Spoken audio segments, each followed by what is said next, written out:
talk with you about checklists, and on my website you can download a checklist to use as a template for yourself if you are looking for one for housekeeping.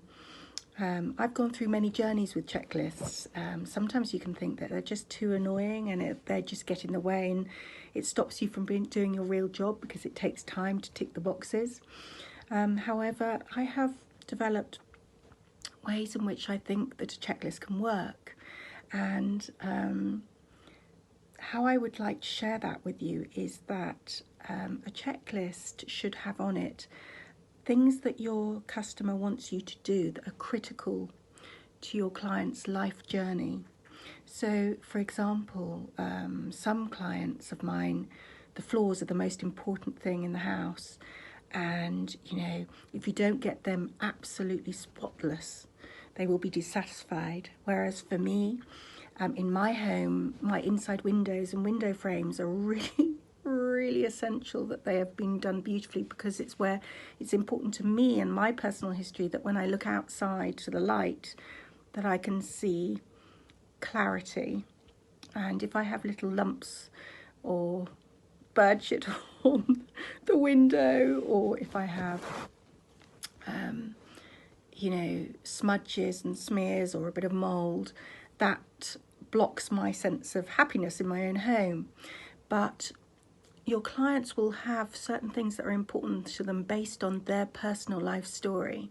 So when you enter into an agreement or a relationship where you are a professional housekeeper, I'd say always at the beginning spend a little bit more time with your client so that you can find out what's important to them.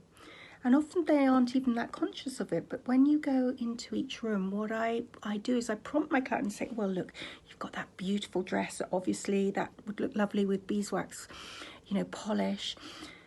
But looking at this room, what if it wasn't done would really upset you? And that can give you some really wonderful and surprising clues.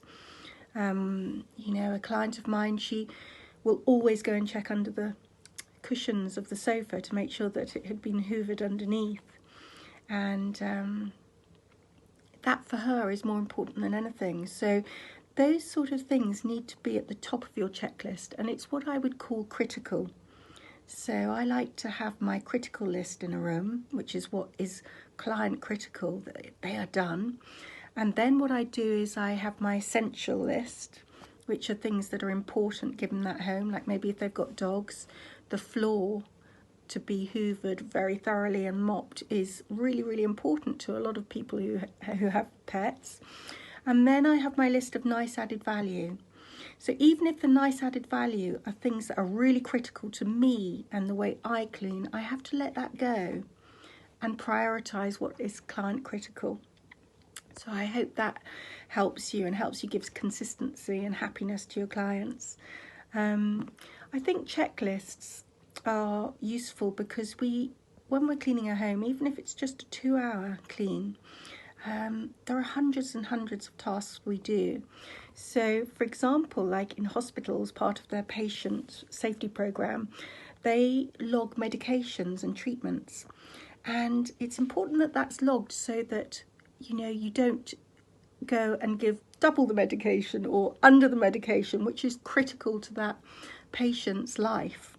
So again, housekeeping, you need to find out and identify what is critical to your client's life.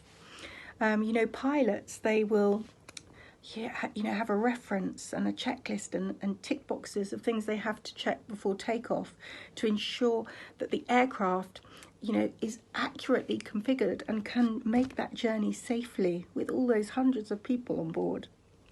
So checklists are there for a very good reason, and I hope that I've explained to you why it is, really important to identify what's client critical.